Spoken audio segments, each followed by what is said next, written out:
It's very interesting in the field of technology how sometimes we begin to live with the technology and we never think beyond that. It becomes so normal that you just say, oh, this will never change, or how could you ever foresee a change coming with a specific technology? Well, we've entered upon an era where that major change is beginning again. And that major change is related to social media. And it's very interesting how so many things can affect these trends and change these trends. In this video, I'm going to talk about two of the up and coming of millions and millions of users migrating from platforms like Facebook and Twitter. And I'm going to tell you about those in this video today. Let's get going. First off, the two companies are called MeWe and Parler. These are two social media platforms that have actually been around for some time. Now, you may or may not have heard of them because they just became very popular in the last few weeks. Both of them operate on a different fundamental basis, such as that of Facebook or Twitter. And my expectation is that these two platforms are going to evolve. So let's take a brief look at MeWe. Your private life is not for sale, no ads, no spyware, no BS. So that's their claim. Now, why would a platform come out with a claim like that? Well, in terms of competition, if we think about Facebook, for example, and all the legal proceedings and everything that occurred over the years in terms of private information being used, generally speaking, with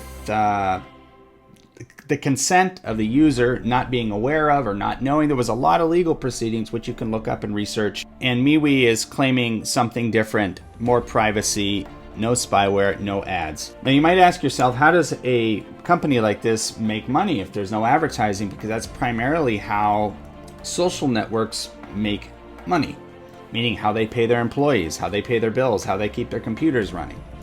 Well, my understanding is MeWe and Parler have a influencer-driven effect, meaning that their income is going to be based on influencers, and those are causing an influence in industry. You know, when I refer to an influencer, I mean someone who is in front of millions, hundreds of thousands or millions of people throughout the world. So it's a little bit of a different approach as opposed to Facebook, where a user can go buy advertising and pay to promote, and target markets see that advertising. Let's take a look at Parler's homepage. Speak freely and express yourself openly without fear of being deplatformed for your views. Engage with real people, not bots. Parler is people and privacy focused and gives you the tools you need to curate your Parler experience. Well, a parlor is, a room for gathering. This was a name for a room for gathering in homes, and I don't think it's used that much anymore.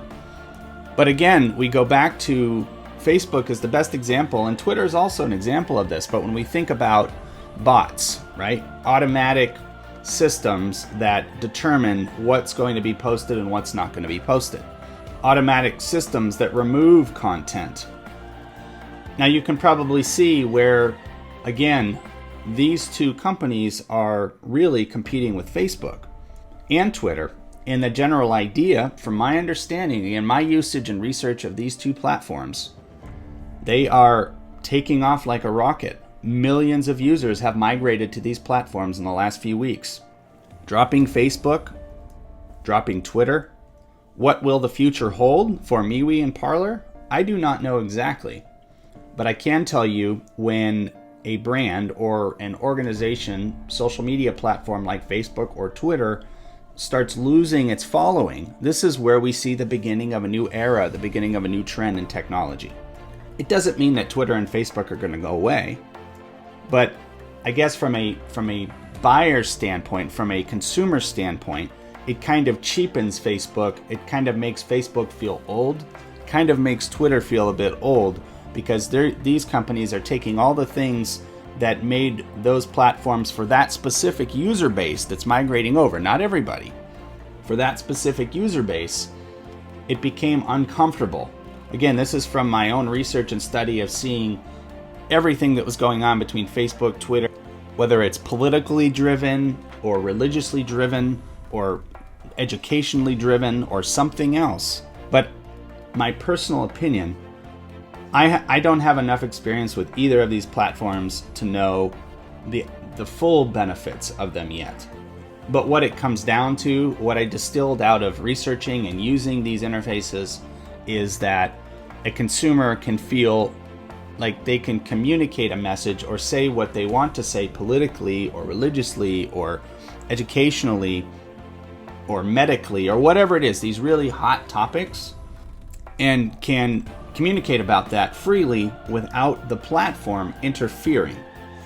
I guess you could say these platforms are taking it more to a constitutional level. I'm not an attorney, I'm just referring to First Amendment, the freedom of expression, freedom of speech, generally speaking, being able to communicate what one wants.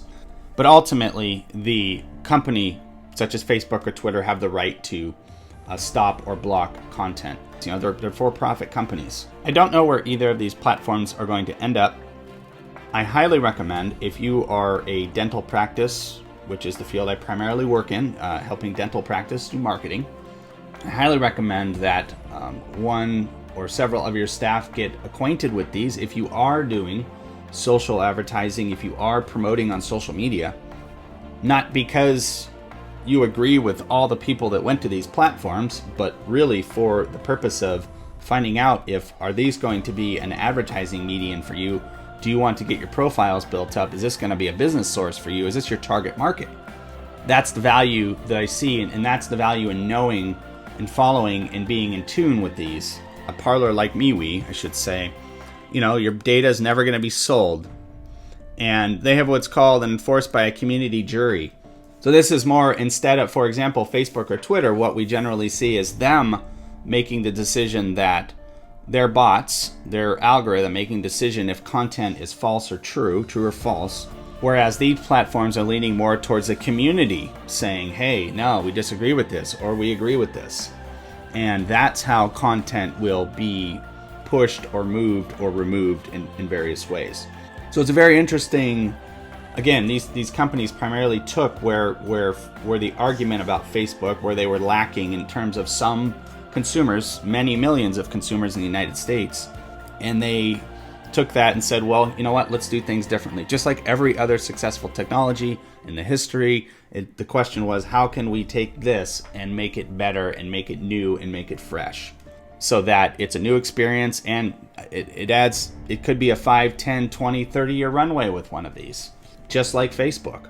That's all I have for you today. Jason Wydro here with Golden Dental Marketing and Wydro Media. Thank you for watching. You have a great day.